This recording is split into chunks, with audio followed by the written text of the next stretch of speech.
Клиничката болница во Штип е во 5-годишен застој, а нејзината изградба е единствен начин да се спасат човечки животи, кажа на прес пратеникот од ВМРО ДПМНЕ Иван Јорданов.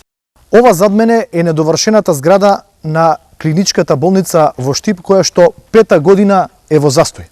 Се прашувам колку само човечки животи треба да згаснат, колку ли само корона бранови треба да се случат, за да власта свати дека изградбата на оваа болница треба да биде приоритет.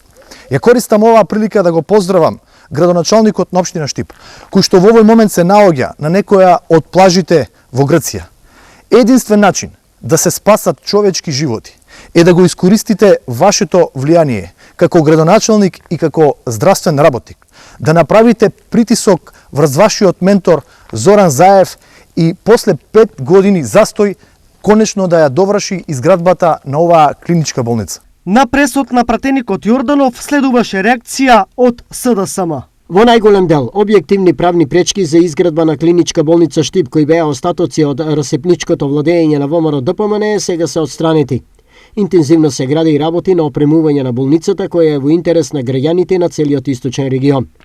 Социјалдемократскиот сојуз и во време на криза реализира бројни инвестиции во подобрување на условите во здравството, како во опремување на болниците, така и во подобрување во условите на медицинскиот и техничкиот кадар кој работи во здравствените институции. Градоначалникот по професија е доктор и со работна етика според која ја практикува својата професионалност во секое време и место. Па вчерашната случка не изненадува и никако не може да биде негативно протолкувана.